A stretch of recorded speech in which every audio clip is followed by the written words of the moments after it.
Welcome back. Bill Kelly Show on 900 CHML. You're watching on Cable 14. So, over the years on this program, we have had discussions and brought in experts to talk to us about things like any number of different things. Depression, bipolar disorder, autism spectrum, a number of different things to deal with mental and physical and psychological issues and how to live with them. And invariably, whatever the topic of conversation might be at that particular time, one of the first things that's usually addressed in those conversations is dealing with some of the myths that we, the public, have about some of those disorders and some of those challenges. And John Doyle in the Globe and Mail, who's their television critic, writes an interesting piece, a very thought-provoking piece, I thought, in today's Globe and Mail. It says, when it comes to mental illness on TV, we love our stereotypes. And in fact, what Doyle says in the piece is that if you don't like the way that people are portrayed in television and that kind of the condensed version of dealing with mental issues, it's because we demand that of them. Kind of a reverse onus, turning the blame around on us as opposed to the medium itself. Interesting topic, interesting twist on this, too, and actually, maybe the reason it makes us feel a little bit uncomfortable is because there's a grain of truth to it. Gary Dernfeld is a social worker, of course. His website, yoursocialworker.com, is a much sought-after website with a wealth of information, and it's always a pleasure to welcome Gary to the Bill Kelly Show on CHML. Gary, how have you been, sir? Good, Bill. Pleased to be with you to talk about mental health issues. Isn't it interesting, though, and Doyle points this out in the piece in the Globe, that invariably, and this has been my experience too, Gary, every time, and oftentimes you've been one of the guests that we've talked about with some of these issues, the first hurdle is always, okay, what about the myths? Because, that people oftentimes have a predetermined idea of when you say something like bipolar. Oh, I know what that kind of person's like. And we've created these images in our head, haven't we? Yeah, and we also have these romanticized images sometimes of mental health issues that somehow or other it gives us superpowers. And that's, going back to Andrew's column, he's pointing out that in the media that I want to take myself off of my meds for bipolar so that I can have a more acute sense of what's going on and solve the crime of the day. What poppycock? It just doesn't work that way. Having a mental health disorder is not a superpower. It's for most people an impediment. If I tack a quarter inch onto your nose, you're bumping into everything. It's not something you want there. It's something that interferes with getting along daily in your life. So these romanticized versions, as I'm referring to it, it's just not the way it works. Isn't it? And I'm glad you used that phrase because it's interesting, Gary. When I read the piece today by John Doyle in the Globe, that's the first impression I got is we tend to want to romanticize or almost, I don't know, sanitize, I guess, some of the things that we're dealing with here. Yeah, and then, of course, we also see in the media and our television shows the opposite of that. Where having a mental health disorder, we will then vilify you, will turn you into the grand villain, which is also so far from the truth. So it's neither a superpower, nor does it make you the worst person in the world from whom we must run and fear. It just makes you a person whose mood interferes with getting along in their daily life, or psychotic episodes if you have a schizophrenic kind of disorder. These things interfere with understanding reality and, again, getting along with life. And it's like having a broken leg. No one says, hey, I want to have a broken leg. But having a broken leg doesn't make you a bad person. It may make you a person who limps. It may make you a person for whom life is more challenging. But it doesn't make you the villain. It doesn't give you superpowers. He brings up some examples, and some of these shows I'm familiar with, some of them not so much, about people that actually have some of these challenges that we're talking about. There's the one he talked about, of course, is a television show that's on right now that's called Black Box that some of our listeners may be aware.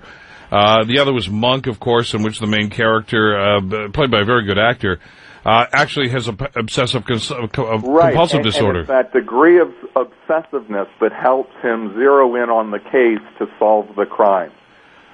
What poppycock? Well, Gary, I don't I know some people that are dealing with obsessive compulsive disorder, and I got to tell you, in fairness, I don't think any of them have ever said, "Yeah, what a great asset that I've got this condition."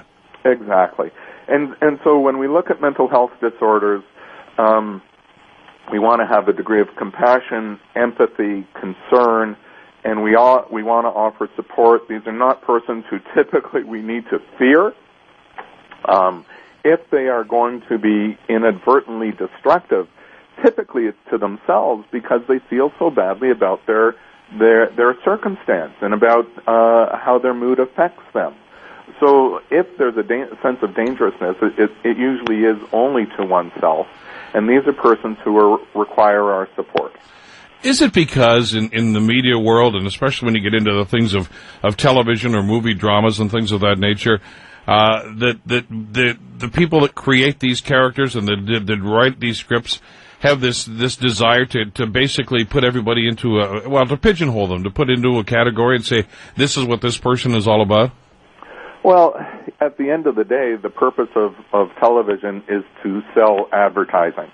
So the show is the medium for generating revenue, and what generates viewer eyeballs is things that are sensational, things that titillate us, tantalize us, scare us.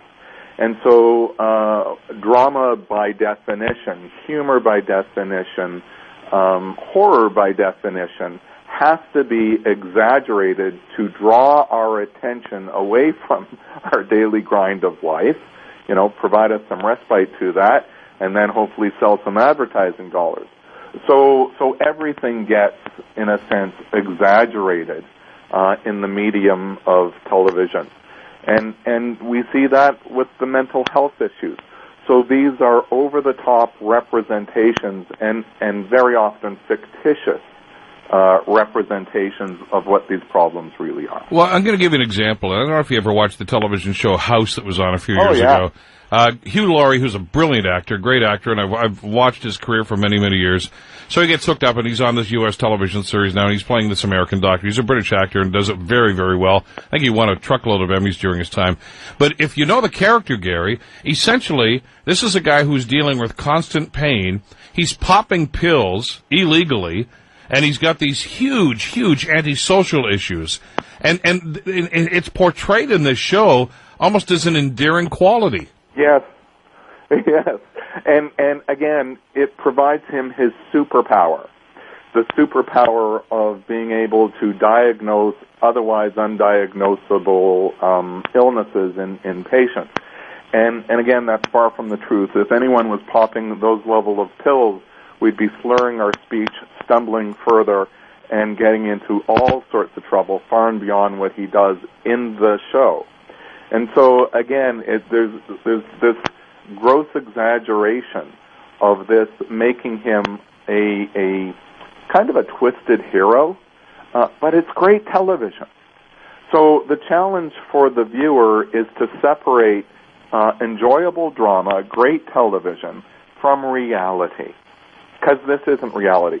We could have the same discussion with respect to CSI, those television shows, the CSI franchise, be it Miami, CSI New York, CSI Las Vegas. These crimes, none of these major crimes truly get solved in a 60-minute show. I've had a number of people from law enforcement that have been on, and they you know what they actually say now, Gary, is if they get involved in an investigation, invariably they have to tell some of the people, whether it's family members or that's not real. Okay, don't expect that from us. Right. And they have actually said in courtroom situations that the justice has actually had to remind people in the courtroom that doesn't happen in real life. So don't have that expectation. Correct. And some of the science that they put together to make sense of their investigations on the CSI shows, it's not real science. It's, it kind of sounds good, but it's made up stuff. And so if we can extrapolate from that, the same happens with shows and their depictions of mental health issues. So some of it is made up, some is absolutely fictitious.